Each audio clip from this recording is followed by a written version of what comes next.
thanks for joining us, everyone. A big hello to our host from across the pond, Brandon. How are you, mate?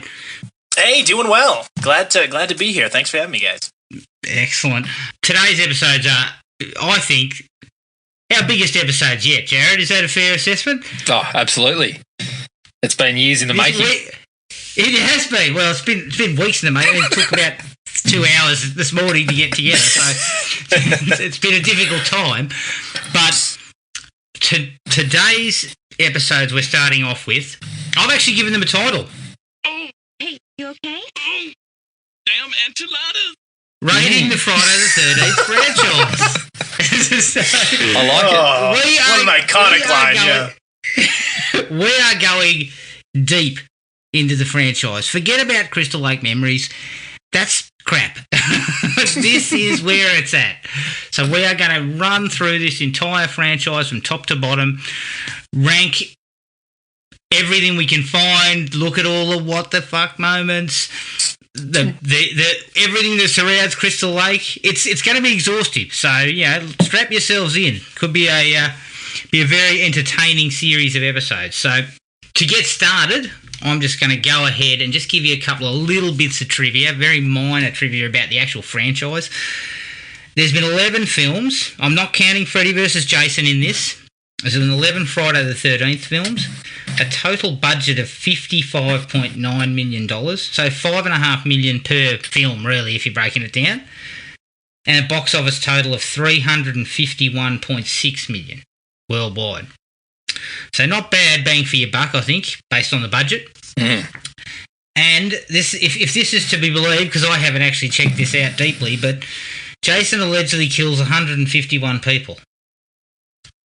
I believe that does include Freddy and Jason, though.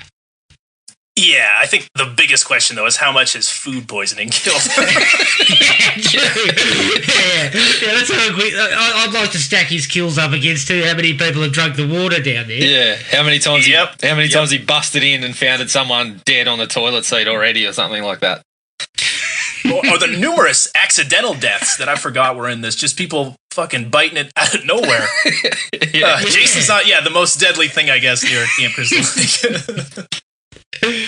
All right, look, we're going to start by rating the films from top to bottom. Now, this does not include Freddy vs. Jason, so before we get to that, let's have a quick discussion about Freddy vs. Jason in terms of what our thoughts were on that, because obviously there's a lot of information about how long it took to actually get that on the screen and the number of different scripts and stuff involved. Now, I believe Jared as well had that book on all the scripts that were done. Yep. And it really tossed up a fair bit of shit. So, my personal opinion, I actually think it turned out okay, to be honest. Yeah. I thought the film was I love Freddy vs. Jason. Yeah, it's a guilty pleasure of mine. We've actually covered it on our show, Nostalgia Be Damned, because it was a movie I really enjoyed as a kid. And growing up, it's the two fucking titans of terror coming together. It turns into an all-out fucking wrestling match by the end of it, and there's just blood and viscera and nonstop gore. There's a lot to love. Stoner worms, all kinds of good stuff. Yeah, I'd agree. I think the end result, especially having gone back and read that Slash of the Titans book, I think they did get the best of what was floating around there for a while. So, I'd agree totally. I remember going to see it and I was satisfied. I was thoroughly pleased with what we got. Going back to look at it now, I'm not going to lie, there is some, there's some warts, but I still enjoy the hell out of it. I actually think it's got some pretty good kills too, underrated in terms of some of the kills that are going on in the series. So, definitely a fan of it. I also think Ken Kersinger, who does the performance of Jason in that one, pretty underrated. He's a pretty decent Jason, I think.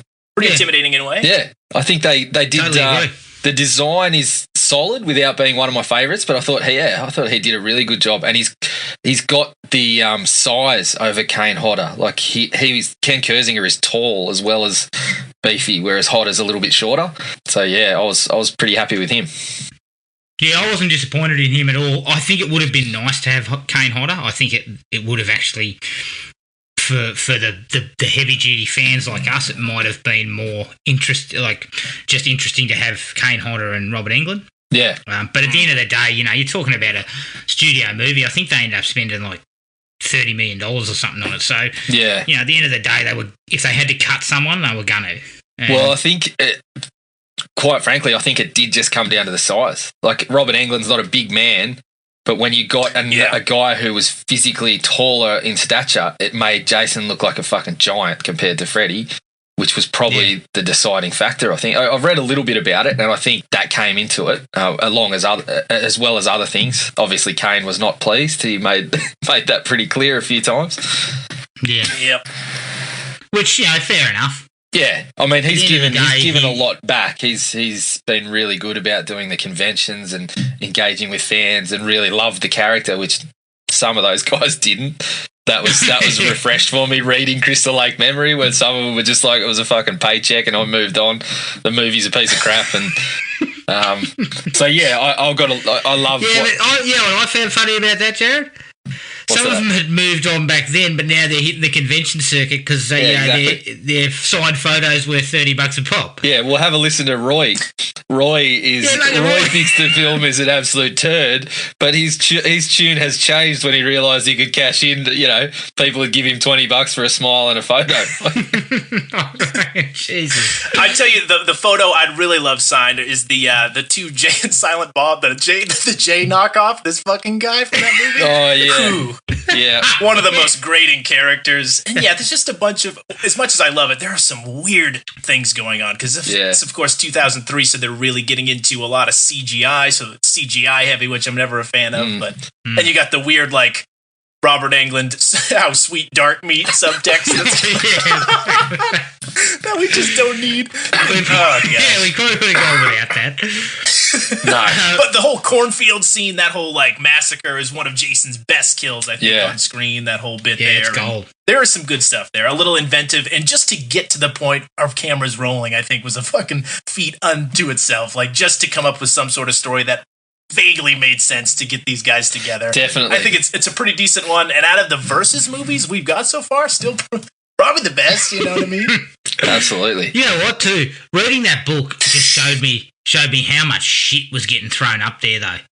There was this whole thing about having this cult of Freddy worshippers called the Fred Heads, and like, it's like, what the fuck are you doing? Like, what? Who came up with this?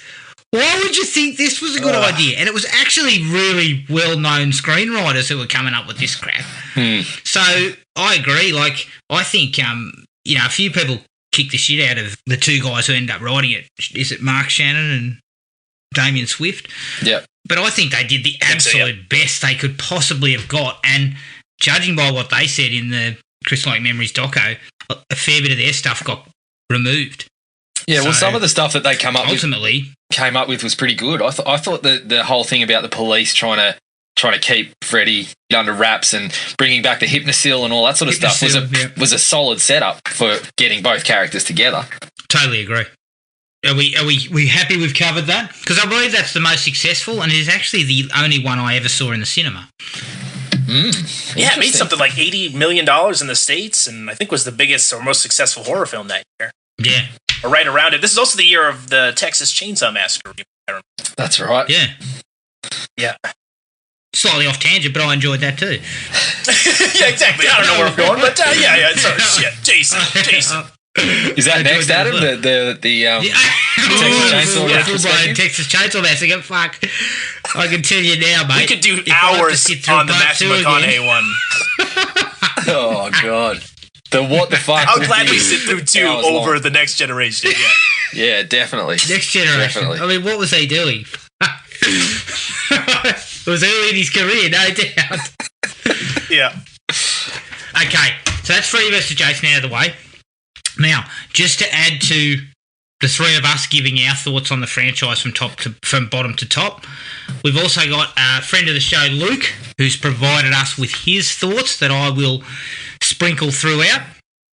So, Brandon, mate, kick us off. What is your least favourite or number 11 on your list of Friday the 13th? Yes, so I feel like my list probably going to be similar in the very tops and the very bottoms, but everything in between might piss some people off, I have to say. But I'm going to go number 11. My least favorite, by far, is Friday the 13th, Part 8, Jason Takes Manhattan. It's just completely devoid of any likable characters, interesting kills, basic like plot cohesion. Easily the worst of the series for me. One of the most tedious and boring and just straight out ridiculous slashers that genuinely throws logic completely out the fucking window to the degree that nothing makes sense at all. And so I can never get a grasp on this movie. All of the kills are sadly neutered for the most part. And so all you have is a fucking movie that builds to a promise that never comes. And when it does finally come, you get 5 minutes of it, an hour and 12 minutes into this movie or whatever, and then it's over in a flash and we spend the rest in a sewer. What are we doing? I would argue this is the Jason on the Boat minute movie. one, mate. The movie's a fucking disaster. But yeah, where do you guys have this one on your list? It's number 11 for me. Yep. Okay. Definitely. Yes, I'll say all right, unanimous all then. round. Yeah. And it is also Luke's number 11. He kind of broke us down with a little bit of what he liked and what he didn't. Okay. He actually said that there was a couple of alright kills, like the girl with the guitar, and he actually thought that the opening sequence where he gets resurrected was alright. And he it's probably the only scene that I really like is where he actually kicks the boombox. And those guys pull out the knives and he turns around and shows them his face. That was cool. Yep. But like you guys, Luke is of the opinion that it's just fucking, he looks ridiculous, and the whole getting drenched in bloody toxic waste. There's a question I've got. Does it involve New York's Parks and Recreation Department? Yeah, who is flooding the sewers with toxic waste? It happens every night at midnight. What? It does? Why? Yeah. Oh my god! Can we get some explanation as to why that happened? Yeah, get the mayor on the Yeah, line. Oh, take it to the top. I want to talk to the mayor about this. This is what's happening. It's ridiculous. Oh gosh! It feels like a TV movie. Like that's how I feel about it. It seems like maybe Rob Hedden might have had a better script. I mean, you hear that obviously that they cut New York. Like the producers just didn't want to spend any money. But you know what? Honestly, you would have needed $15 million probably to make a movie primarily in New York City, which is what they were after. And there's no way it was going to make that kind of that kind of box office. I mean, the series was in the toilet by then. Yeah, so you can see why the producers went, fuck, I don't want to do this. The problem is the producers knew that. So don't tell us Jason's going to New York. Yeah, tell us it's Vancouver. Jason goes to Yeah, exactly. They had a poster and a T-shirt. Yeah. It was genius marketing, but it was a case of false advertising. Like, they could have been in for a class action. Like, he didn't go to New York. I mean, tell us Jason's going to Vancouver. That works. Jason takes Vancouver. No, just put him on the... My thing was put him on the cruise ship. Yeah. Just leave it there. Sure. Yeah, I'll take that. Yeah, and don't take him off it. Less shit to swallow. Yeah, absolutely. Although what they did with it, that didn't work so well either. So maybe that would have been number 11 as well. Jason takes the cruise line.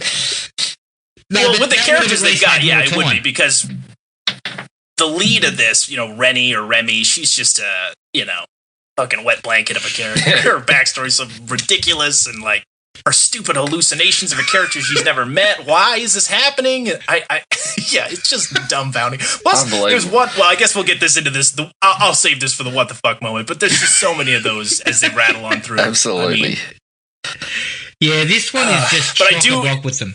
Thankfully, we do have that 1 minute sparring session on that rooftop, with him and Julius that really saves the day. It nearly makes the whole movie worth watching again. Nearly. It does. And honestly, no denying the fact that one shot of him in Times Square is really fun. The idea of him terrorizing people in the middle of New York City is a gem, but unfortunately, they just don't follow through. It's a big case of blue balls. But again, they do have like 20 deaths in the movie, so that is the positive in my opinion. There are a lot of kills. They're just kind of either off screen, a lot of them, or fairly uninteresting. So Is this the cold shower? Is this, Brandon, is this the cold shower of Friday the 13th? Yeah, absolutely. So much promise. Yeah, going into it. So much promise. I think one of the best parts. It's a fucking 100 minutes long. Oh, no. There's no right to be 100 minutes long. Which kind of emphasised the fact that you weren't in New York for very long at all. Like, if it was 90 minutes and you had 5 minutes in New York, it doesn't feel as... Because once you get to that 100 mark in these slashes, you start to really, really drag if it's not doing the job for you. And so then when you get to New York and get that brief bite, you're just like, fuck, is that it? Yeah. But yeah, Kane Hodder hated the making fun of Jason. Whereas I thought him seeing the billboard of the hockey mask and then walking into Times Square and kicking the thing over, that was the best stuff in the movie. Yeah, I think... I mean, we've already done so much to Jason at this point. Yeah. I mean, a billboard certainly is going to hurt his image. Yep. But I will say I don't know any movie that hates New York City as much as this movie does. God, New York Holy is the shit, worst would I place never on want to be. No. Yeah. I mean, we've bought... Jason may go to hell, but the worst place he's visited is New York City in the late 80s. We've brought Bartertown up a few times, but it's a safer place to live than New York in this movie. Yeah. I mean, I like my chances there much better. Yeah, absolutely, mate. I'd rather two men into one man leave than wander the back streets of New York City. Because I can tell you now, absolutely, it seems to be very nasty. All right, so that's our bottom. Consensus across the four of us. Consensus. Yep. Okay. Right, okay. What's your 10th? All right, number 10. And I wrestled this one to number 9, kept flipping back and forth, but I ultimately settled on Friday the 13th, Part 5, A New Begin. It's my 10th least favorite Friday the 13th movie. Yes, I was join you there on Part 5. Okay. And what about you, Jared? Same. All right. Yeah, I mean, the movie's directed by a soft-core porn director. It's the sleaziest in the series. Perhaps the most problematic, also in terms of political correctness and just how comfortable I am watching a movie. But in all honesty, I sort of admire how gross this movie is and feels as just a straight-up slasher. Again, it's not Jason, so that's where this movie, is severely dinged. It's filled with so much unnecessary nudity, though, but a crazy high body count. It does, I think, move, though, at a breakneck pace. I'm never necessarily bored, more just confused as to why I'm following this guy and who gave this guy an axe and what's happening. I don't know. The movie above this, I just switched it out, but it was last minute, and I think that this one is almost kind of the Halloween 3 of the series where, they were trying something different, and it ultimately didn't succeed, and people just wanted, their own Jason back. Yeah. Look, I agree with you. I have nothing but fun with this movie in terms of I laugh my ass off. It has got some of my favourite amusing moments in the entire franchise. But you're trying to go somewhere different, yet you make no attempt to go anywhere different than the previous films. And you toss in this mystery that, 2 seconds after the bloke sees the corpse, he goes, oh, shit. And you just know, there's the guy, there's our man. They also don't make it, they don't make a secret of, when they're talking about the murder and Roy's in the background looking over people's shoulders and they're like, he's going, are you talking to me or whatever? I'm not talking to you, Roy, or whatever. Oh, okay. I see where this is going. And I still, the biggest laugh I got, I mean, there were so many, but my personal favourite is the bloke who turns up to take the girl out on a date and proceeds to beat the horn and go, "Hola!" and then she'll go. What a charmer, yeah, this guy's great. He gets an axe embedded in his head. And I'm just like, God, talking about character development, that bloke. What a great bloke. Yeah. But the film in general it's just, there's too many kills, which is weird to say in a slasher film, but I mean, I think it's 22, is it? 22? 22 kills, I think, yeah. Yeah, 22 kills. Now, you need a minimum of a couple of minutes to kill each of those people. So there you look at it, there's an hour of your movie in just people's deaths. So, and to squeeze in a bit of nudity, there's your 85 minutes. So much nudity, yeah. It's just the horniest nudity. Yeah, this one doesn't have a problem with blue balls. It's just like yeah. Just It's the opposite. It's the opposite. It's I've had enough. Yeah, it's death by snooze. I will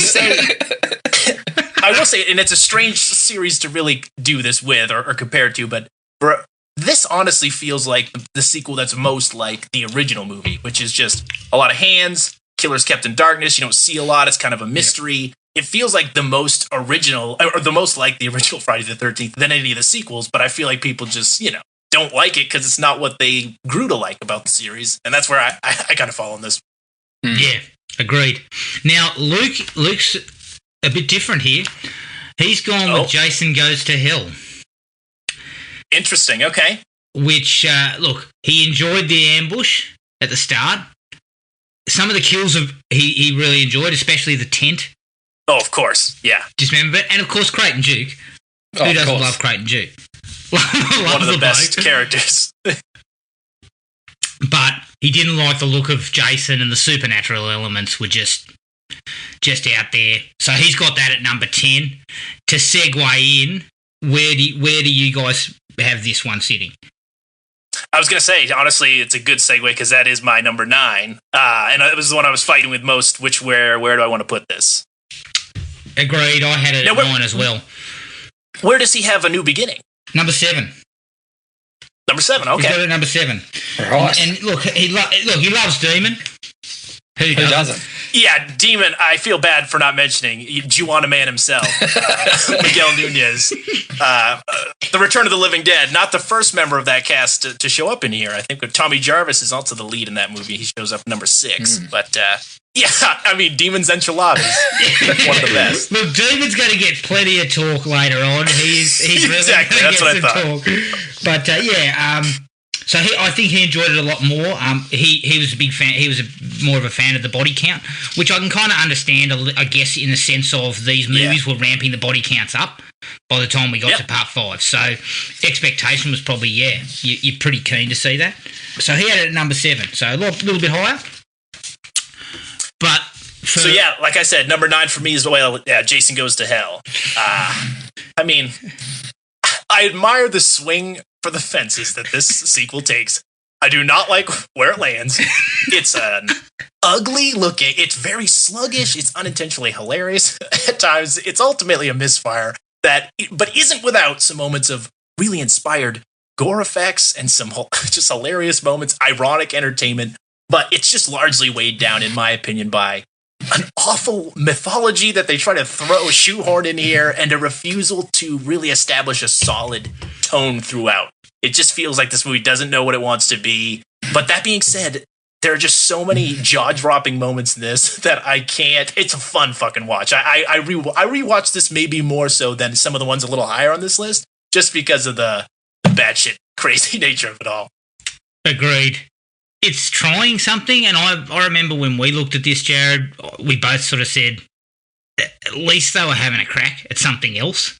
But watching it again, I just felt there's some, as you said, Brandon, there's some inspired stuff. I mean, blowing him up in the first couple of minutes, it's a great idea. It actually I remember seeing it when I was a kid, and I was like, fuck, what's going on? Where are we? What's happening? And you stayed in that state for the rest of the film. Basically, yes. I mean, when I was 14, I thought this was awesome.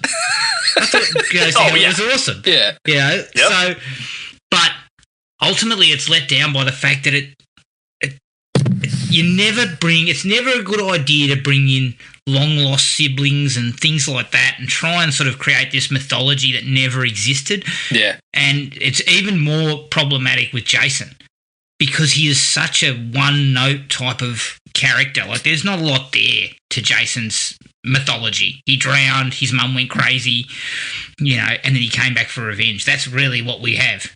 So when you come out with the 9th one, you go, he had sisters, and by the way, when you eat his heart, you turn into him. Oh, God, yeah, fucking mouth moves or something, whatever's happening in this movie. It is just gross. Gross, yeah, they're eating hearts. It's, I will say, until maybe the 2009 remake, the best opening of the series, because it's a real synthesis of all the films rolled into a few minutes. Really lulls you into a sense of false Friday the 13th security. Yeah. And then, out of nowhere, it blows him the fuck up. I will say this may be the ugliest Jason has ever looked as well, with the gross bulbous. He looks shocking. And they kind of, he doesn't look good. All those effects make him look like he's been in a good paddock too. He's been eating fairly regularly. He looks, he's a bit of a podgy Jason this time around. But I don't know. We must have been reading each other's lists, because I've got this exactly the same spot as well. But I thought, you pretty much nailed it. The biggest thing for me is the mythology is a little bit strange, but then they make some decisions where you're constantly going, well, hang on a minute. How come this happened? If the turns they take with the mythology just make you keep bringing up these other questions, and none of them have any answers or make any sense. So it's definitely one where I appreciated the attempt to do something a little different, but they went way too far, and taking Jason out of it for so long, or making Jason in another person's body, it just didn't work in the scheme of things. Yeah, and it's also sort of like, I guess, what is it, Halloween? Oh, goddamn, 6, The Curse of Michael Myers, when there's fucking runes and all that shit. That's one of the series. Yeah, it's one of those where they double down on the supernatural mythology, and it's like, I don't want the evil of Jason to be a fucking bug-looking thing that swirls into people. Like, that's not what's scary about Jason to me. That's not what I even like about Jason. So, this one was kind of a letdown in that respects. But again, it's got some positives. Great fucking. So Michael, out of the big three, Michael's the only one that hasn't turned into an insect or worm or something yet. So we've got that. Give it time. Halloween Kills hasn't come out yet. Yeah. As soon as the returns start with Halloween Kills, as soon as the returns start dipping for Blumhouse, we can expect a Michael Worm or a Michael Spider or something like that. This does have some fun Easter eggs too for horror fans. Yeah. Obviously the Freddy glove at the end, but there's the little Necronomicon. Yeah. You could tell this was made by a fan of the series who just kind of wanted to take a swing, and it ultimately doesn't work, but I think it is pretty entertaining. Definitely. And they've got that... Not to kick him in the nuts, but it's made by a fan of the series, but a person who doesn't know much about directing. The guy was like 23 when he made it. Yeah, it was a big call. And look, you can't knock him. It was his first movie, for God's sake. He's actually making a doco on the making of. They funded it on Indiegogo, I think. So I think they reckon they've got about 20 odd people to talk about it. So should be interesting to find out what the fuck happened. I think they were hamstrung by, not to lay the blame squarely at his feet, but I think Sean Cunningham might have been a bit of a problem there. Yeah. Because everything you read is he wanted to get rid of Jason's mask. He didn't want to see that. He came in and had all these ideas, and then he suddenly says, he's classic bloody buyer beware sort of bloke, It all sounds good at the time, but then 5-10 years later you're looking at it going, oh, look, it's a turd. It was never going to work, he says. Why didn't you say that at the start, mate? That's one of my favourite parts in Crystal Lake Memories, the book, is when you're reading a few pages and you see Adam Marcus is saying, Sean wanted to get rid of the mask, Sean wanted to do this. And then Sean Cunningham's there going, no, I didn't say that. Of course, you'd be silly to get rid of Jason. Adam was an idiot for getting rid of Jason. And I have a feeling like that's Sean Cunningham's, I wasn't grinding my feet on Eddie's couch. So anyway, I was grinding my feet on Eddie's couch. I think that's his kind of revisionist, like just quickly flipping back to whatever suits his needs at the time, I think it was probably Sean Cunningham looking to make those calls and really supporting them, and then when it all went pear-shaped, oh look, the director was inexperienced, no idea what he was doing, silly to get rid of Jason, that's all on him, Yeah. Then you throw a madman like Bob Shea in the mix, because he's got New Line, right? This is when the series went to New Line, so... I'd suggest that there was a lot of external forces not helping. Yeah, look, I've got Bob on the phone. What do you reckon about putting another strip club in there with him behind the bar serving drinks in leather chaps and things like that? Sounds like a good idea to me. I'm in, yeah. Oh, God. Oh, mate, that shit haunts my dreams. Arseless chaps in a bloody leather bar. Just, God. All right. Luke actually had a different one at number 9. He had Part 7, The New Blood. Ooh. Part 7, okay. Look, he obviously enjoyed Jason, the way Jason looked, and some of the kills were cool, and the final blue between Jason and Tina he really liked, but he's not really a fan of Kane Hodder, which is interesting because most people who are Jason fans are sort of big on Hodder.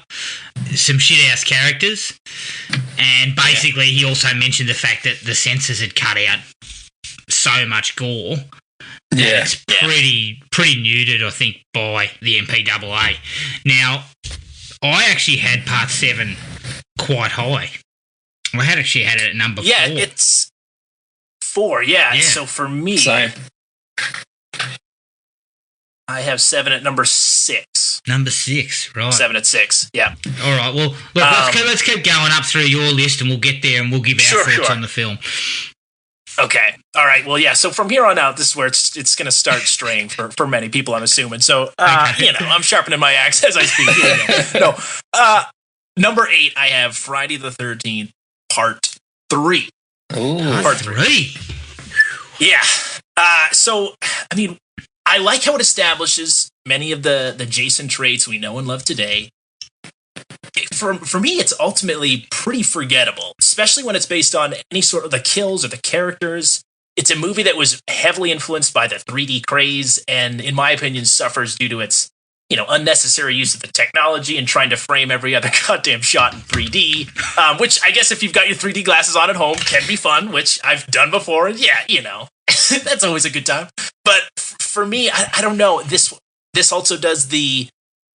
Now everything's a formula. I think this one, after the second one, this one really establishes the formula that I, as a part of me, because I'm a Friday the 13th fan, I love, because that's just, these are these movies. But at the same time, I feel like this is where they could have done a left or a right and maybe expanded this series rather than a paint by numbers, here we go for moving on. And I don't know, so maybe this is what it does for the series that I kind of dislike it more than most people. Again, it's still a fucking great, fun slasher. I love all these movies from here on out, but I have to say that despite him getting his iconic hockey mask, there aren't a lot of kills I enjoy, and I don't like my Jason sauntering off like he does in this movie. This is one of the laziest fucking Jasons do as he leaves kills and stuff. I don't know, and I'm not a fan of how he's revealed to look at the end of this movie as well.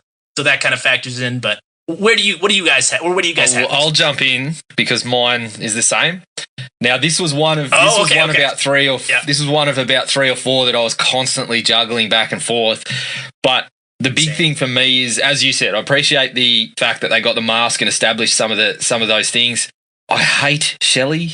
I just hate the bloke. I can't cop him, which is funny. He's a fucking nightmare. Because I've really Larry Zerner I've really come to appreciate how much he loves having been in the series and sticking and connecting with the fans. So I really love him, but I just hate that character. I hate him. There's a couple of other characters there that I don't care for either, but the big thing for me is, and you hit on it, Brandon, this is the most overrated Jason of the series. Like, some people love this Jason, and I'm just like, he's right down the bottom for me. You mentioned we get a lot of shots of him kind of walking, and there's parts where you can see, it feels like in Richard Brooker's head, he's going, what do I do with my hands? Because he's walking and his hands are kind of straight next to him and he just kind of waddles off. And like Ricky Bobby. I think he's absolutely the most overrated Jason in the series, which is probably the clincher for putting it lower than the other ones in the end. Yeah. Right. I wasn't too much lower. I wasn't too much higher. I had that one at number 7. Look, there are a couple of good 3D moments for me. The fact that it established the hockey mask. There are a couple of kills that I like. I do like Andy. I still want to know why he's walking around on his fucking hands. But yeah, that's a question for another time. And the finale is actually pretty good. Chris really does take him on and delivers a bit of damage to him. And because he's still human, for the most part, I guess, it kind of establishes quite a good, will she get away, won't she? They do a couple of nice things with the car and everything like that, which rather than just, oh shit, it won't start, they actually make a bit of effort there. Yeah. But I agree. I think Richard Brooker, when he's killing, is fine, but he's a little nonchalant. Oh, and look, I do love Harold. Again, he's going to get some long-term discussion here. But I just find that it's like you, Brandon, it's a little bit forgettable, I guess. You know, it doesn't stick to the memory. Yeah, and this is where, you know, if you're starting a Friday the 13th movie marathon, it starts to get repetitive with, you know, I'm going to kill someone underneath them, put my hand over their head and stab them through something. I'm going to, you know, there's going to be the 5-minute recap of the movie before. Yeah. There's going to be the dream sequence at the end where she thinks it's over, but it's not over. But was that a dream? Or, I don't know. It just gets into that repetitive kind of paint-by-numbers scheme. And that's the only part that really hurts it for me, because honestly, there are some decent kills in here. You know, the fire poker and people getting impaled left and right. So and look, it's got some decent kills. Just not very memorable. Who hasn't wanted to see someone's eyeball get squeezed out? That fucking kill. Oh, my Lord. That's maybe the best prosthetic head in horror history. Yeah. Oh, it's great. Good God. Now, Luke has it quite a bit higher. He has it at number 4. And oh, wow, yeah. A lot of people do. There's obviously a bit of nostalgia there because it's actually the first Friday film he watched. He says it's as cheesy as hell, but he actually likes Jason in this one. And he likes Chris as a final girl. He's a fan of some of the kills. And, of course, Harold being an absolute pig. He's a massive white glue, which is great. He's got a negative that I think I've got it in the what the fuck moment, so I'm not going to go over it right now, but the whole thing about Chris and Jason's connection prior to the film, in terms of him attacking her, he's got real problems with that and didn't appreciate it. And Shelley constantly cocking up his chances to get laid. Jesus Christ. I mean, look, it's a how not to. Falling out of a bloody closet with a fake axe in your head, it doesn't scream, let's nude up and get it on. You know? Step 1, don't bring a suitcase of props from the funny shop with you, mate. That's like, just... Look, fake dog shit, no problem. No. But if you keep doing these goddamn pranks, no one's going to care when you've, I guess, survived a while after having your neck slashed. And everyone's like, no, he's crying wolf. Classic Shelley. There's also only 2 black characters in this movie, by the way. Both of them are thugs. Yeah. Which is ridiculous, too. The one guy, I was also like holding out hope, like, oh, wow, where's that other guy? Ali, I think his name is. Yeah. One of the trio of gang members who shows up at the end for literally just to have his hand chopped off and murdered immediately. I thought that was going to be a nice little, he comes back, saves the day. Nope. Yeah. So what do you next got on the list, mate? Well, I believe we're at number 8. 7? No, 7, yes, 7. Oh, wait. 7. Okay. So, yeah, this one, I feel like people are going to be pretty pissed because I know a lot of people love this one, but I have at number 7, Friday the 13th, Part 2. Ooh. Oh, sorry, hang on, just 1 second. 1 second before we go into it. Just to cover off on Luke. Yes. We're at number 8, aren't we? We just did 8. I think we're... No. Fuck. Hang on. Yeah. Because 11... Yep. New Beginning, that's 10. Jason Goes to... A New Beginning, number 10. Jason Goes to Hell, number 9. Friday the 13th, Part 3 at number 8. And now we're on number 7. Okay. So you had it at 8 too, didn't you, Jared? Yep. Okay, sorry. At 8, I actually had Jason X. Oh, boom. Oh, okay, yeah. Piss off. Yeah, we'll be talking about that later. So, yeah, let's move on. Let's move on. To 7. Oh, God. Yeah, so I've got 2 at 7. What does Luke have at 7? Luke has at 7, because Luke at 8 had Jason X as well. Oh, he did too. Okay. And Luke had A New Beginning at 7. And we talked about his thoughts on that. Yep. Okay, so you've got Part 2. Part 2, I know. I think a lot of it just has to do with the the numerous amounts of kills that are off camera. Just so many that are out of frame, or we come and find a body. There's one great kill in here that we'll touch on, obviously, in like the best of kills. But honestly, a lot of it comes down to, and I know this is stupid, but it's just a lot of it comes down to the way he fucking looks at the end of this movie. Gross, hillbilly Jason, like Hills Have Eyes Jason, not a fan of. Because one, I know guys who look like this. This is just, like after you have a few, you know what I mean? You got a few cans of chewing tobacco later, this is you. But like, see, again, yeah, I love the sack, the potato sack. It's a cool look. But ultimately, I just feel like the killer's extremely fucking clumsy. It falls down all the time. Everyone's beating the shit out of this guy. And in the same respect, it's just never all that scary, despite having, I think, some good moments of tension. I think out of all of them, this may be the most actually like professional, tense production. But for memory's sake, and I don't know, this one's just never stuck with me over the years. And rewatching it this time, I was like, yeah, it's just kind of a bland slasher. It's not much of a Jason movie, in my opinion. But it's got a great final, I'll say it. Okay. Jared, where'd you have it? Part 2, I had quite a bit higher than that. I actually had that third. Third? Okay, all right. Yes, I'm in the minorities. Yeah. Oh, wow. Okay. You know what? So what do you guys like about this one? So I actually, for a long time, I really didn't like to at all. But just recently, the last couple of times I watched it, I just developed an appreciation for it. I just felt, I actually don't mind Jason. I agree with what you said. The way he looks at the end is a bit off. Glad I don't know anyone that looks like that. But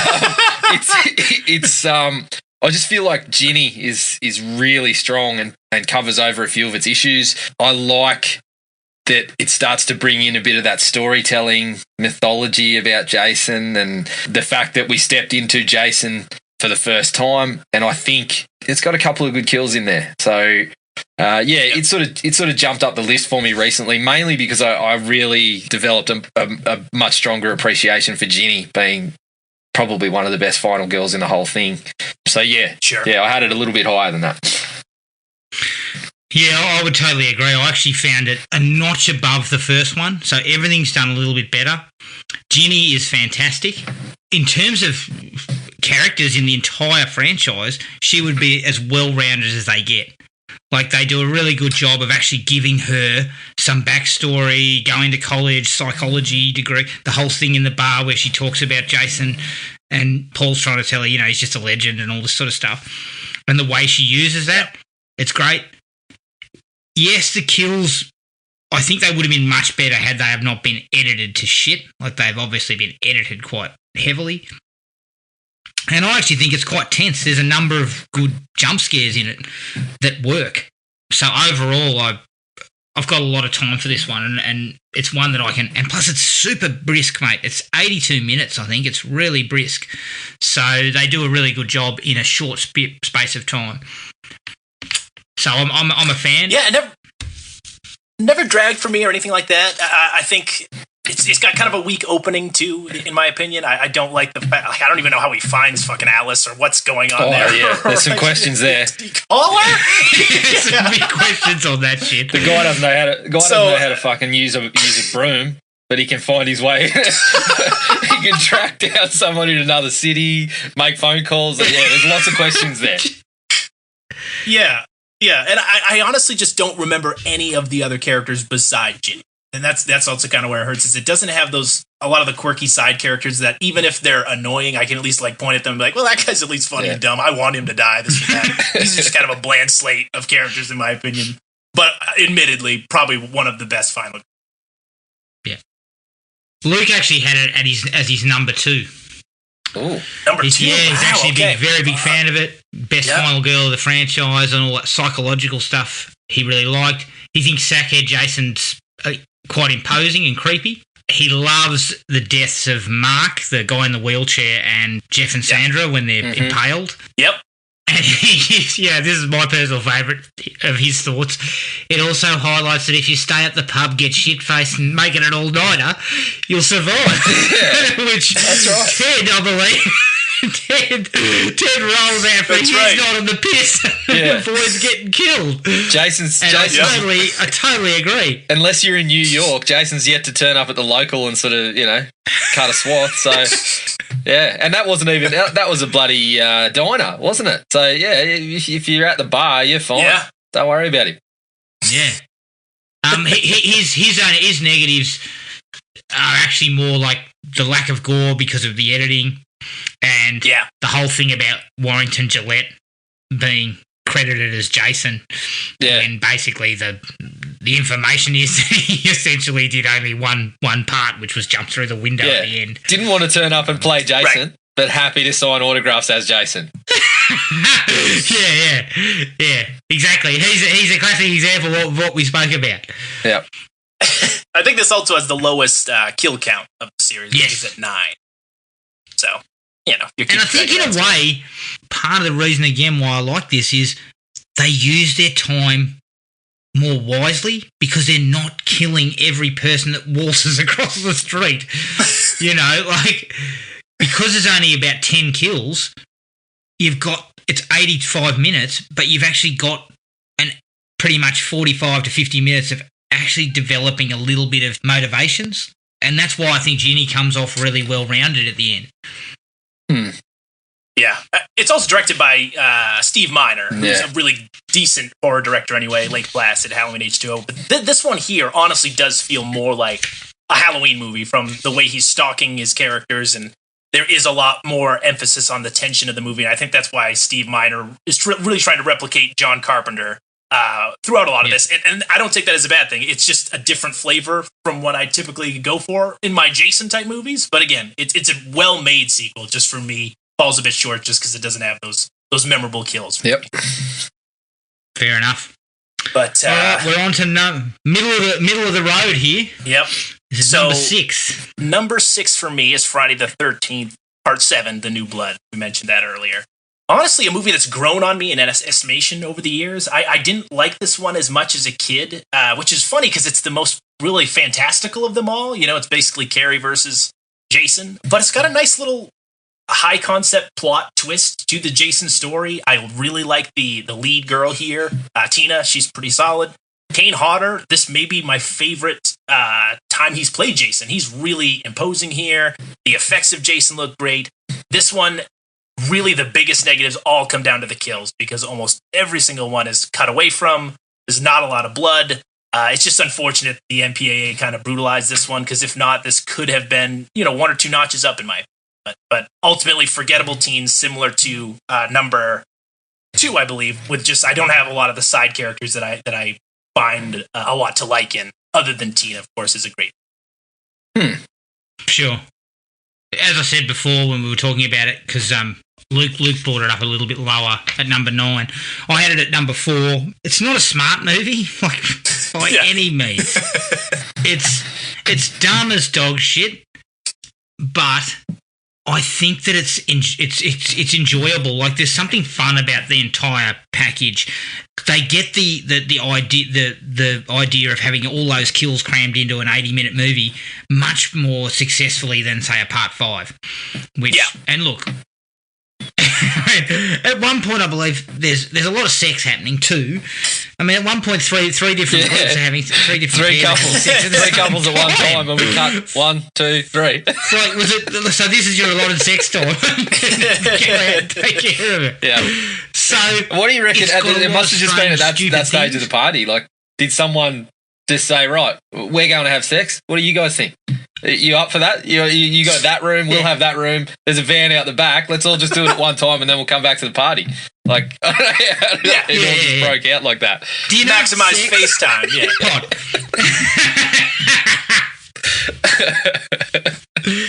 The thing for me about it is that the finale and the fight between him and Tina is excellent. The way they use a lot of that mechanical effects and everything, and this is Kane Hodder showing his not only his giving Jason a bit of performance, but also his ability as a stuntman, because he gets absolutely walloped a few times. I mean, they dropped an entire bloody the shingle of the front of a house on him at one point. So he really embraces it, and I think that's part of what makes this enjoyable. Yeah. So that's kind of why I had it so high. Because I was initially a bit like you, thinking back to before I watched it for this. this one's a bit sort of ho-hum, but I kind of really got into it. It does have a super fun finale. I will say all the way up until Tina's dad is resurrected. Yeah. He pulls him through the dark into the lake. Like, what the hell? Where'd that guy come Looking from? pretty fresh too. I forgot he was even there. At one point. That's right. Her father drowned as well. I was the Mr. Lake, known I drowning. was the same as you, Adam. I had it at number 4 as well. And I think Brandon just hit on something that about Kane Hodder that I was going to mention when we sort of got into the Jasons. But the thing for me about Hodder is, in terms of just looking at his performance and not what he does outside, how much sort of he spends time with the fans and whatnot, he's had some real up and down. I'm not someone who thinks Hodder's the best Jason just because he's played it so much. I think he's had some real stinkers. But this one is his best by far, and it's coupled with, for me, the best Jason's ever looked. This is my favourite sort of design of Jason, with the back showing and the chains and all that sort of shit. And when the face comes off, I actually reckon it looked pretty good. And as you said, Adam, he gets to do stunts. He gets fucking flogged when that house falls on him, and he does. As you said, the high concept is a bit of a swing, but they don't stray too far. As something like Jason Goes to Hell did, they don't stray too far from the formula. They fit it into the formula, and it works. I feel like it works for most of the film doing that. Other than when 3 people are having sex, and we just have to kind of take those couple of minutes and wait until everything's back to normal. Yeah. There's also a solid 10 or 15-minute stretch in which people are just running in woods. Yeah. It's just completely just people sprinting through woods. Yeah, I've got a WTF moment with regards to one of the characters in Part 7 that I found rather amusing at one point. But look, okay, so that was number 6. What did you have at 6, Jared? Okay, so this is where the part of the list comes in that I had to put my personal allegiances aside and try to judge it on what it did well. And I think you know where this might be going, Adam, but it's not.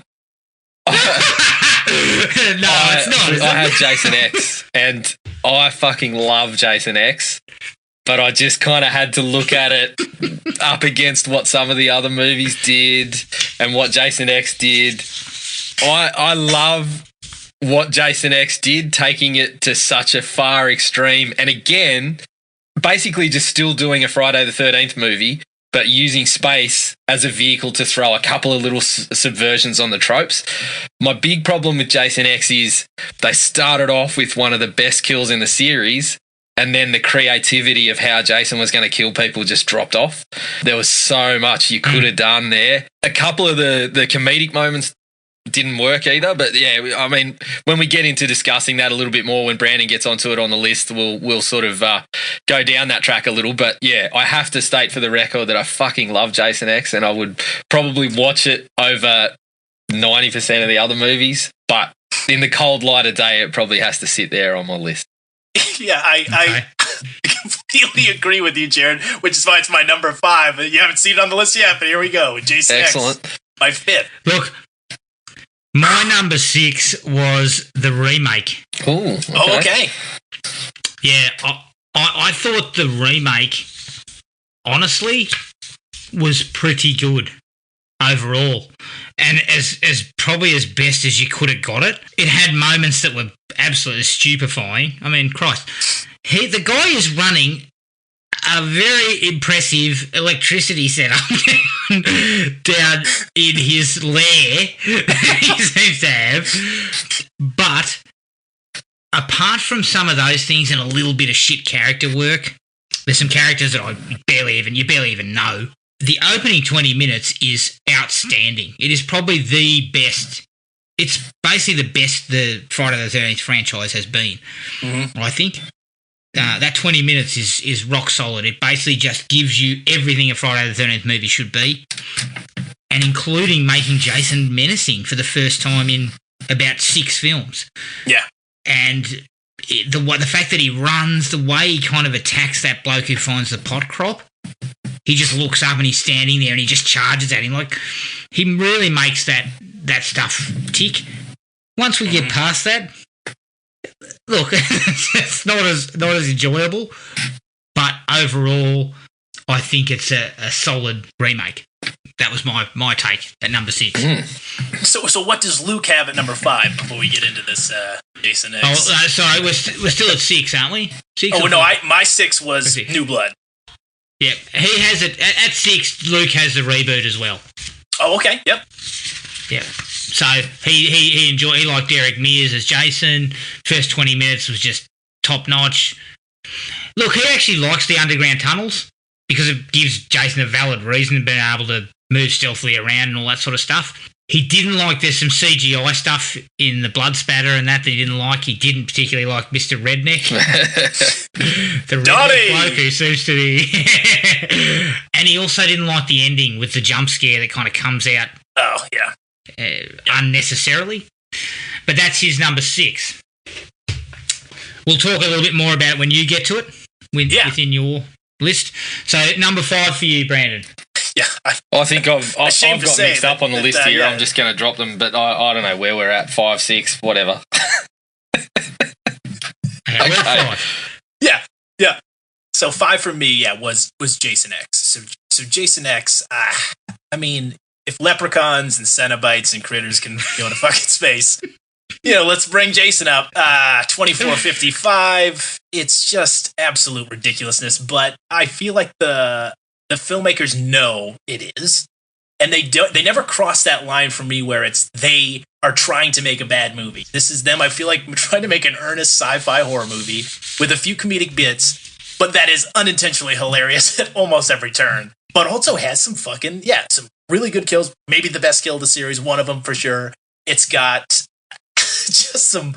Oh my god. It's like literally minute after minute I could go on about how this fucking movie blows my mind, but it's just filled with so many stupid characters, and what can we say about this movie? It gives us Uber Jason. You know what I mean? It gives us Uber Jason a cool new look, fucking nanobots.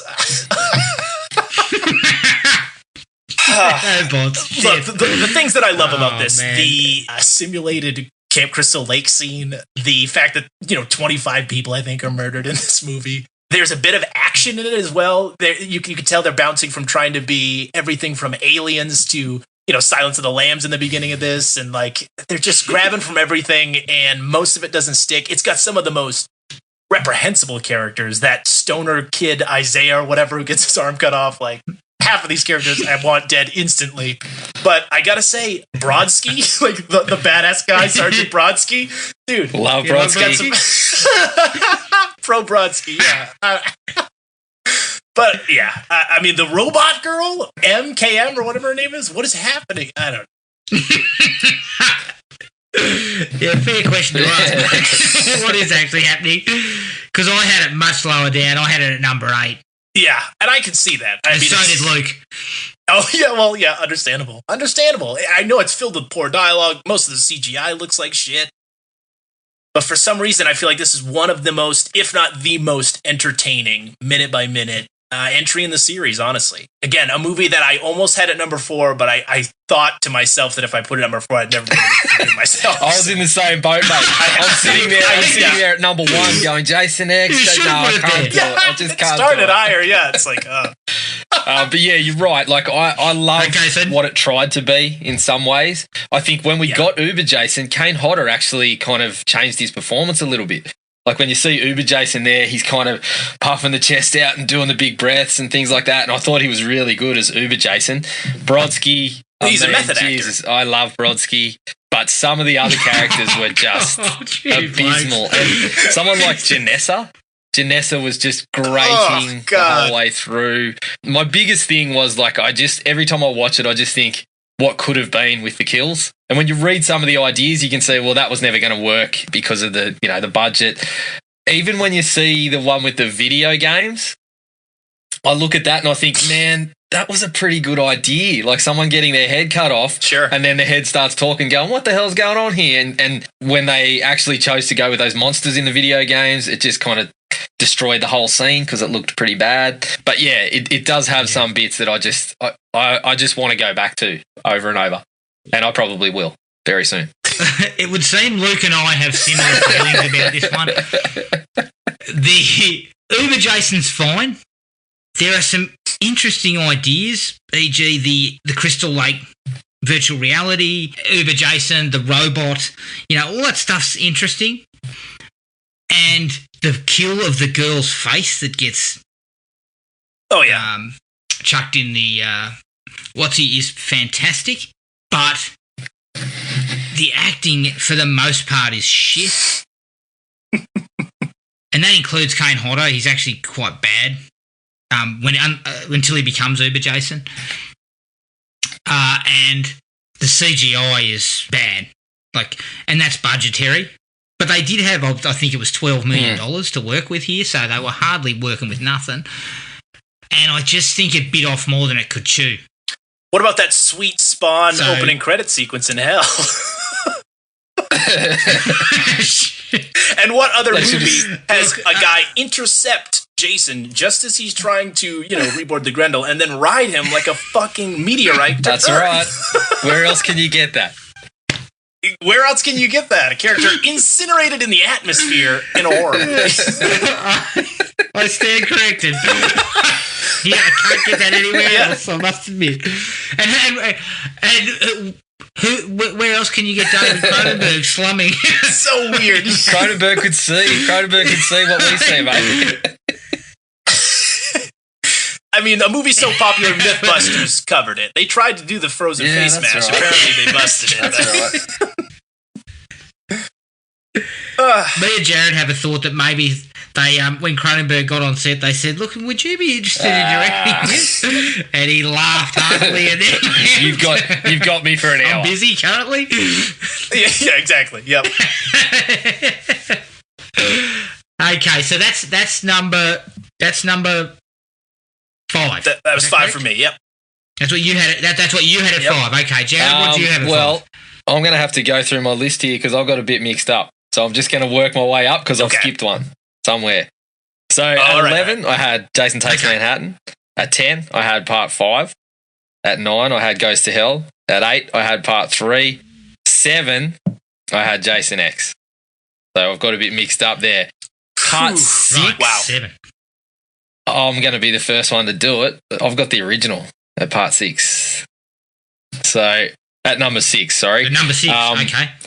Reason being is, so again, we'll talk a bit more of this when Brandon gets on there, but I feel like the original's aged pretty badly, and the only thing that really stands up for me is Savini's work and Betsy Palmer's performance.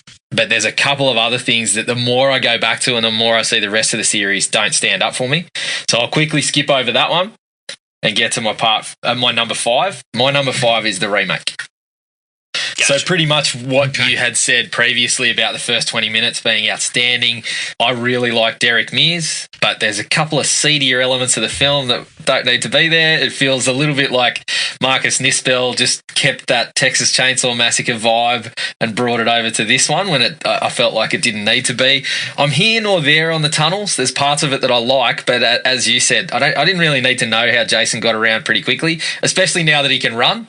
Looks like he's got some legs on him. I think he can go. I don't know. I don't need to know how he just turns up somewhere. But yeah. 3-minute Ks, Jared? 3-minute K. Oh, he can get 3-minute Ks Absolutely. out? Absolutely. Look, he's got a bit of weight to him, so he's going to sag pretty quickly, but I reckon the first one will be... No, mate, let me tell you something. You need 2.5 minutes to get away from him. You need to be able to really crack it. You got to be... looks pretty sharp. You got to be able to distance run like bloody Gabra Salesi or someone like that to just get out and continue it on. But yeah, the remake for me, and yeah, again, we'll get to it a bit more later, but that's where I had that. Don't get me wrong, mate. If I put a gap on him, I'm talking trash. Yeah. What are you saying? Can't see me, can you, sackhead? All right, sorry, that was a side note there. Okay, so we're at number 5. This is my number 5. And it's also Luke's number 5, is the original. Oh, okay. So I'm glad I wasn't too far out of line then. No. Yeah. No, we can actually talk about it now because it's my number 4. Awesome. Okay. So, yeah, Friday the 13th, the original. The original, yeah. Look, I think that, and Luke in particular likes the Mrs. Voorhees he thinks she's a really good villain, which I would agree. I actually think it's a bit over the top and there's a bit of ham, but it really works for what they're going for. Savini's effects are still excellent, even though you can see the seams a bit more than previously because the high definition transfers and stuff. The magic of Blu-ray. The magic of Blu-ray. Darken that shit up, mate. Luke's a big fan of the ending, with Jason coming up out of the water, and he actually makes a quick gag about he's looking at part 3 for how not to do it. Oh yeah, that's bad. Exactly. His problems with it are that the final showdown between Alice and Mrs. Voorhees is a bit long and tedious. Yep. And it's not very well directed, apart from the fact that they use POV in an effort to kind of showcase that someone's watching them. So, and I would agree with a fair bit of that. To use one of your favourite lines, Adam, I think the directing is a Spuds and Burgers job. It is a Spuds. I mean, fuck. Let's go a little bit lower. It's probably just the Spuds. Really, it's pretty workmanlike. I think that's a nice way of saying it. Yeah. I mean, I echo these sentiments. I mean, the music's really good, but honestly, it's not a well-directed film. The acting's all right. We get, of course, some prime Kevin Bacon. Always love that bacon when it sizzles. but I will say, in comparison, though, Brandon, it's a what the fuck. Oh, he is prime. Yeah, we'll talk about that. Yeah. But I mean, when you're comparing this film to the first in all these other classic horror series, I mean, even just the opening of the movie. You got the two people going off to make out. One kid stabbed in the stomach off screen. The other one's just like a freeze frame on her screaming as she goes to be killed. But like you compare that to Halloween, the first kills in that, or Nightmare on Elm Street, or even Scream. It's like it doesn't hold a candle. It doesn't immediately grab you. There's nothing really outstanding about this. I genuinely had Jason X above this, but I switched it because honestly, I feel like my house would be burned down if I left it there as is. But honestly, when it comes to rewatchability, this one falls way down. I put it here for the respect of starting the series. It does have a nice little mystery element, and I do agree that Pamela Voorhees has a nice character motivation. I like that about her, and she's a good villain. But for the most part, this one kind of largely forgettable, in my opinion. Yep. Yeah. I think you raised a really good point there in that a lot of the other sort of big hitters in the horror series, the franchises, that they started with real classics that brought something else to the table. Halloween obviously invented the kind of elements of the slasher that were so copied, took some stuff itself, but Elm Street was a whole different kettle of fish with the villain. Scream obviously was, at a time when it needed to be freshened up, and it did everything to do that. Whereas Friday, as much as I do love it, the series started out of just being a cheap copycat. And had it not been for Tom Savini, I feel like it may not have got to where it got to. I think Luke raises a really good point too. That ending is genius, and I think had it not been for that, who knows where it would have gone. Obviously, we wouldn't have had Jason there if they hadn't have decided to do that. And it was a real way to, I guess, for the time period, it was a real way to generate word of mouth and get other people to say, oh, you got to see this movie, just because they remembered, oh, I shat myself just before the credits came on and I want someone else to get that sort of feeling too. So, it's in the time that it was placed and the way that they constructed that was genius, really. And touching on Savini once more, because I've got this Savini's a huge influence, I think, on those films that I loved in that period, because he made so many of them, and his special effects were outstanding. But I think you'll find that's kind of another touch point for this film, is that we weren't seeing stuff like that on screen. Like, there was not that kind of special effects where it looked like the people's faces were still moving and stuff. So people were like, holy shit, like, how did they do that? And that adds another layer to this one. It kind of ramped up the gore factor, but it gave it, because it was Savini, it gave it that sort of almost realistic, not realistic, but as realistic as you could get it at the time. So I think that sort of probably helped it along with the ending. But overall, I'm a bit with you. It doesn't quite I don't seek it out. If I'm going to the box set, I don't go for the original. My biggest problem with the whole thing, other than Steve Christie's shorts, is probably the fact that it was a cheat. The whodunit was a cheat.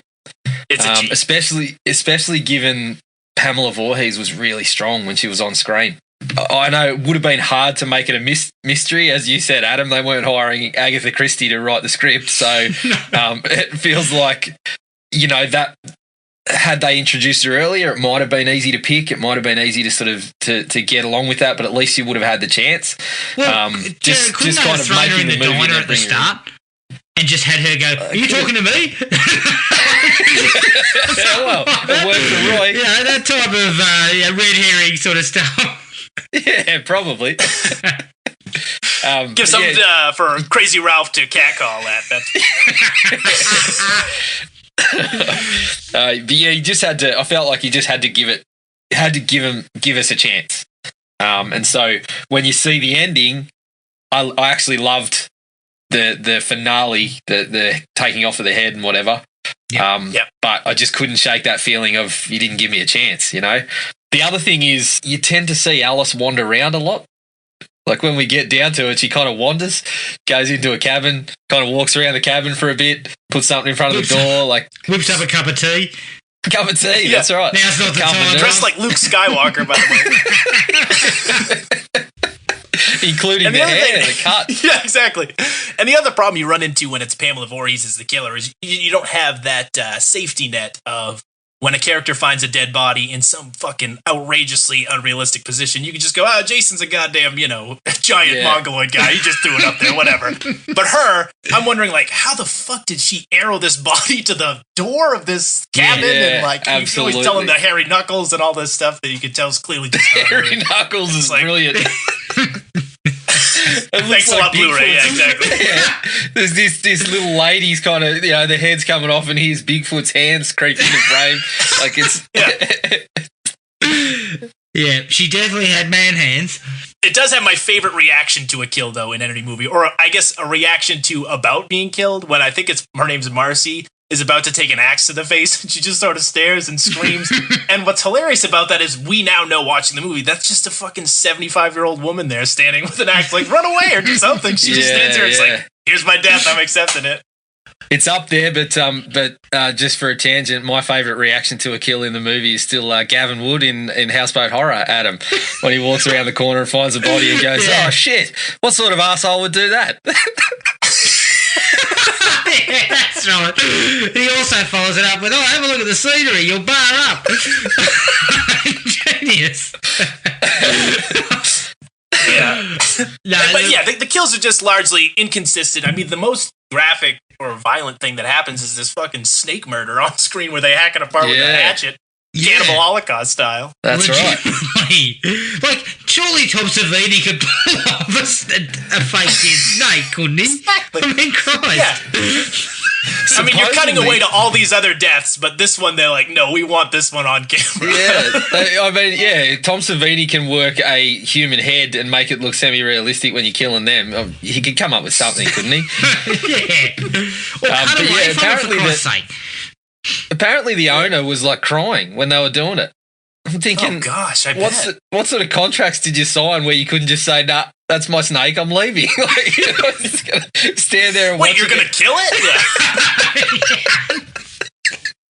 Oh, okay. I don't remember signing off on that. I want at least an extra $20 or something.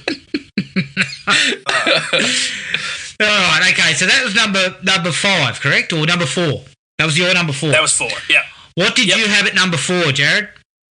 Yeah, so I mentioned it earlier. Number 7 was at 4. Okay, I had part 7 as well. Was at number 4.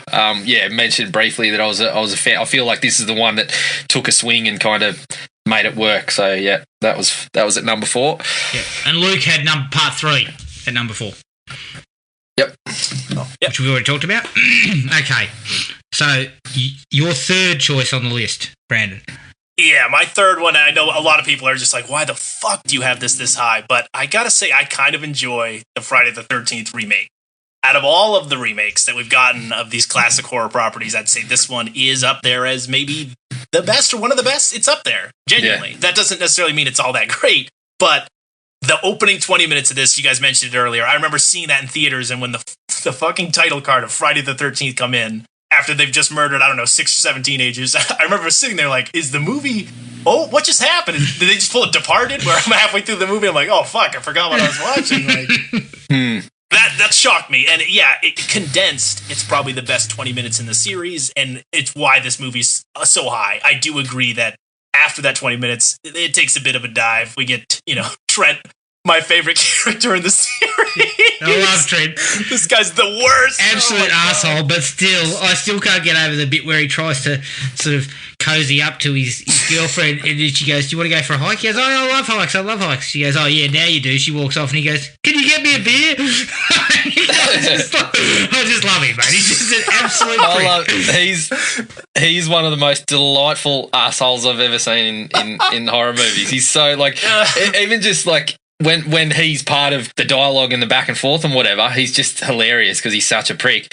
But then there's other parts when he's not really a part of it, like the two guys are playing the drinking game or whatever, and he just kind of walks past and goes, this is an outside game. And then kind of keeps on going. They just find ways to insert him like that too. I love him. Oh my God. Yeah, I love that. I also want him to narrate any sexual escapade I have for the rest of my life, where he's just like...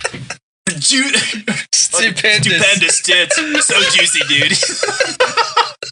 It's like you really know how to charm him, man. Oh my God. Almost so as charming as Donnie. Yeah, Donnie the redneck we mentioned earlier. Yeah, holy shit. Yeah, he comes up. We'll talk about that more in the what the fuck moments, because there's plenty.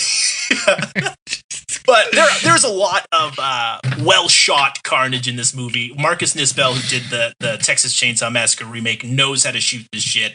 It's there's that one great shot where Jason's taking the fire poker through the cop's head, and it's all one shot as it tracks through the side of the door as the spike comes through. And yeah, I don't know. I think there's just a lot of stuff that you go for in these movies condensed into a short amount of runtime. Because as soon as you get that first 20 minutes, they're like, let's just start this bitch over again. Here's a new crop of kids. Yeah. Unfortunately, those ones, though, not a lot of likable characters in there. No. It lacks in character development too, because and actual knowledge of who's who. There's 3 different girls in the second group that are just exactly the same. I remember thinking, which one's which? And even watching it again, the girl who goes out and gets killed water skiing, the girl that ends up sleeping with Trent, and his actual girlfriend, they're interchangeable. Like nearly indistinguishable. They look a bit the same, even. I'm like, oh, yep. That they mucked up there.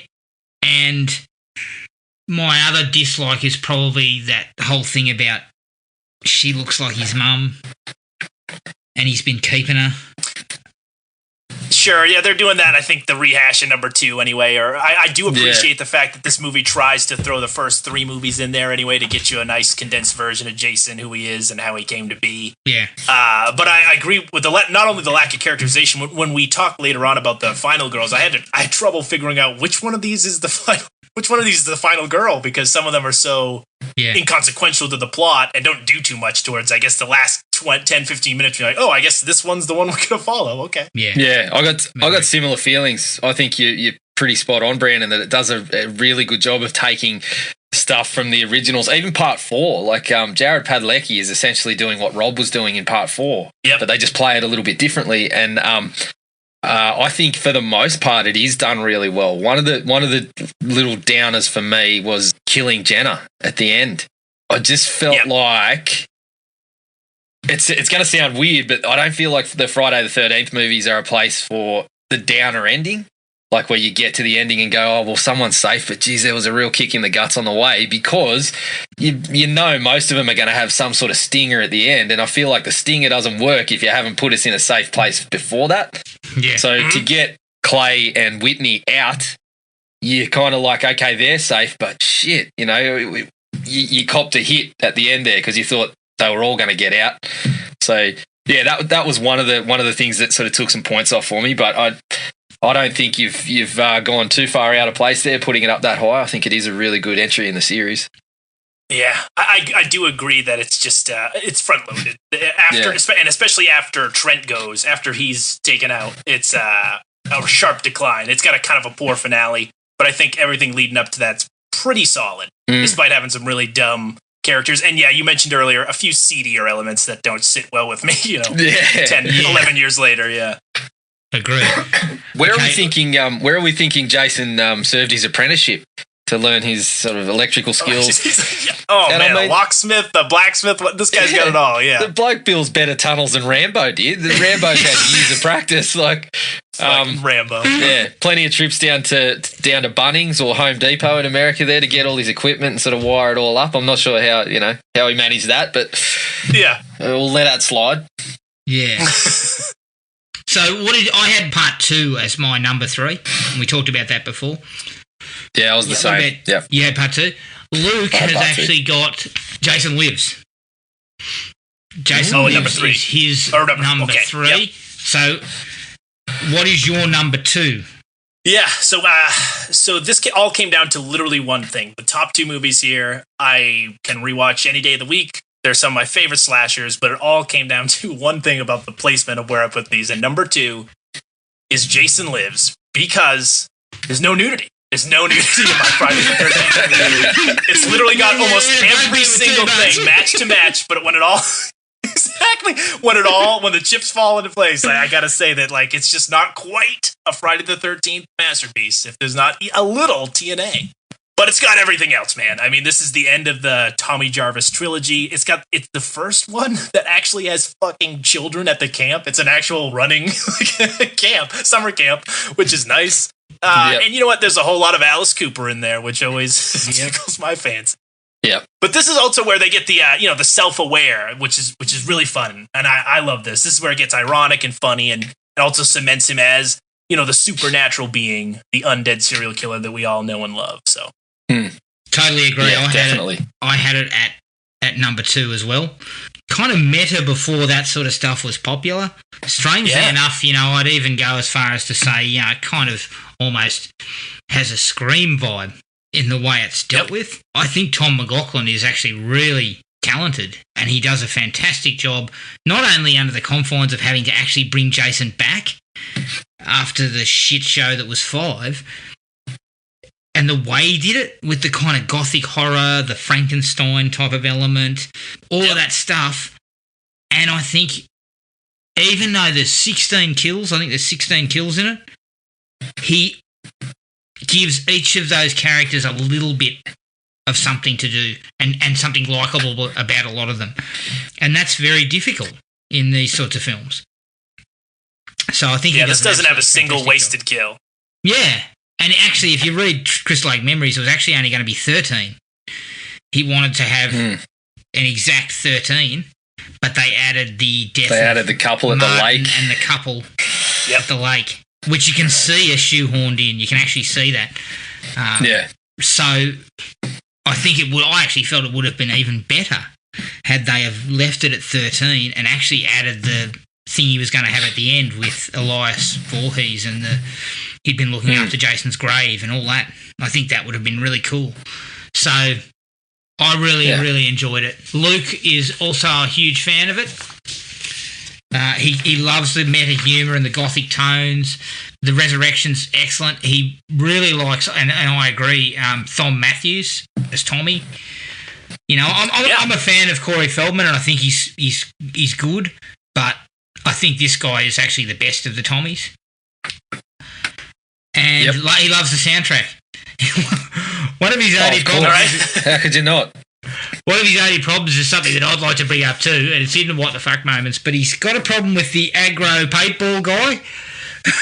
Oh, yeah. Rambling on about what's he doing? in the world. I think we could have probably done with less of him or none at all. Yeah. But I really enjoyed part 6. I think like you, it was a toss-up between it and the number 1 film. Yeah. It's got a nice Bond opening. Yeah. Oh, I think that's brilliant. Really cool. Just love it. And also, some of the best kills of the series, but also one of the best final fights. I love that they're on the boat and everything's on fucking fire. He gets the boat propeller to the head. solid way for him to go out. Yep. So, Jared, you had it. Yeah, I had. No, that's my number one. That's your number one. Okay. I mean, we're gonna be talking about that shortly, so we may as well go into it. Yeah, I think what you guys have said is spot on. I just feel like CJ Graham is actually just top notch. Doesn't get enough discussion in the best Jasons. Yep. I think the design of Jason is pretty good. The humor it hit a point in the series after part 5 where it felt like this is how it had to go, and I think they played it for the most part. Played it with a really deft hand. Tom McLaughlin did a fantastic job. You've already mentioned, Adam, that Tommy is the best he has been throughout the series. And I just felt like all the characters, like you wanted them around. You wanted to spend the time with them, including the sheriff. Who's supposed to be a bit of an antagonist. He had the right reasons the whole way along. He was making the right decisions with Tommy because Tommy did seem like a lunatic. And I feel like all of that stuff was done really well. All the characters were good.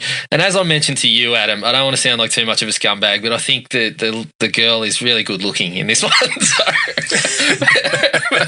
But yeah, valid points. I'm well into that category. I've already got my card, so I may as well just go along with it. But yeah, I think you guys made really valid points, and it's a toss-up. It's a toss-up between the top two for me. So. Yep. So obviously, Brandon, you're number one. The final Jason chapter. X. Yeah, let's get into it. Yeah. You've called a late Shyamalan twist. It's on there twice. Yeah, exactly.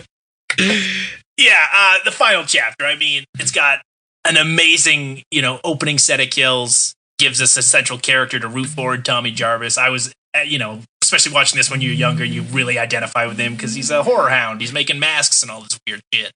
Got a really good, solid final girl, a great Jason, which we'll talk about, I'm sure, in the best of Jasons, and honestly, some fantastic kills. It just works. It's pretty brisk. It moves. It just combines every element of what I love about these movies into an efficient kind of thrill ride, almost like a park. You know what I mean? Like I don't know. It's almost like a blast of excitement. I've always just really enjoyed this one, and it's one I continue to go back to, and I think it's one of the best shot ones, the best acted ones. Just a solid slasher. Yeah, spot on. And Absolutely. also, it has Crispin Glover doing, quite frankly, the greatest dancing performance ever. I mean, I still want to know what he was on. Because he's really getting into it now. I loved it. But yeah, I would totally agree, mate. It takes all the elements of a Friday the 13th and it boils it down to its essence, and it does it. Everything's a notch above all the other ones. So the effects are better, Jason's better, the characters are more interesting, the kills are really good, the direction's really well done. There's actually a little bit of tension and menace in there. It's great that it's the last of the human Jasons.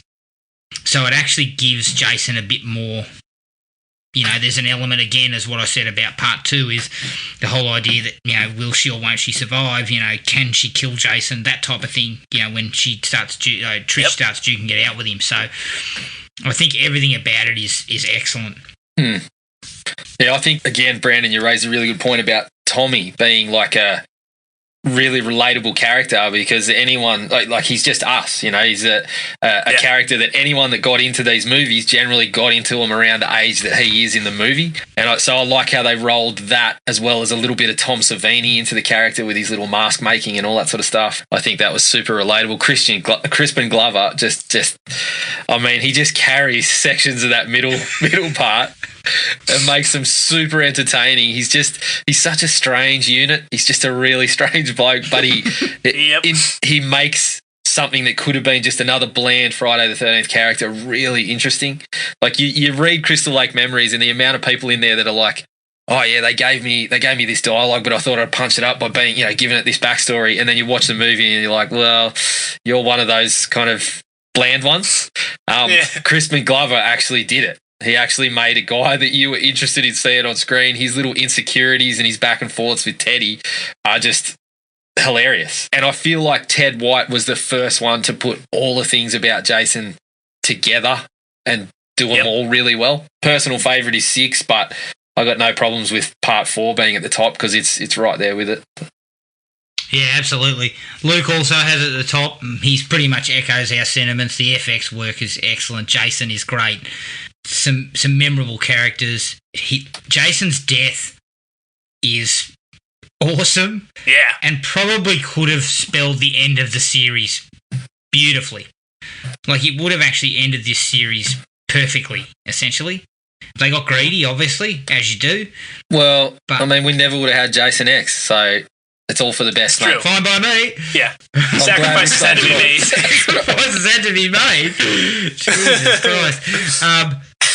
But I would totally agree that part 4 or part 6, I'm happy to go either way, but I just prefer part 4 because I think it is the ultimate sort of slasher film. Like, if you want to boil down a slasher film to what it should be, that's it. All right, look, let's quickly do a quick recap again of what we had, because quite frankly, it was an hour and a half of 3 cocks crapping on and probably not making a lot of sense either way we did it. So I'm going to run through mine. I had the final chapter at number 1, Jason Lives at number 2, part 2 at number 3, The New Blood at number 4, the original at number 5, the remake at number 6, part 3 at number 7, Jason X at 8, Jason Goes to Hell at 9, A New Beginning at 10, and Jason Takes Manhattan at 11. Brandon, give us yours from top to bottom.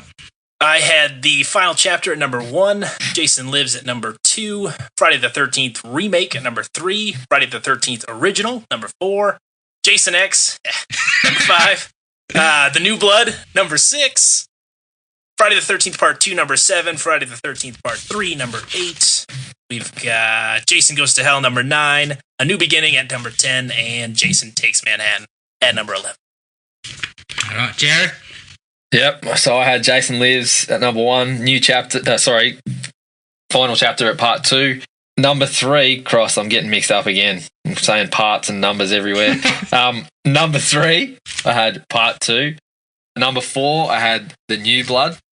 Number 5 was the remake. Number 6 was the original. Number 7, criminally ranked, Jason X. Number 8, I had part 3. At 9, I had Goes to Hell. At 10, I had part 5. And at number 11, Jason Takes Manhattan. All right, and Luke had final chapter at number 1, part 2 at number 2, Jason Lives at number 3, part 3 at number 4, the original at number 5, the reboot at number 6, A New Beginning at 7, Jason X at 8, The New Blood at number 9, Jason Goes to Hell at 10, and Jason Takes Manhattan at 11. So there you go. That's 4 different viewings. So the good thing about that is they're all slightly different. So it does showcase, the way these things kind of go. You kind of get an interest in one of them. Particularly you guys seemingly enjoy Jason X a lot for reasons that I can't quite understand. But that's us covering off on the franchise. Now, one more thing before we put a pin in that. Do you know, apart from Jason and Tommy Jarvis, what the link between Part 5 and Part 6 is? Well, I know that, no. Other than Tommy, no. I have questions about how many years have passed because of his age, but I don't know the other connection. Do you know what the connection is? I was going to say, perhaps Damon was delivering the food that was eaten in the film. You're or something. very close, Jared, but the connection is enchiladas. Because in 5 he says, damn enchiladas.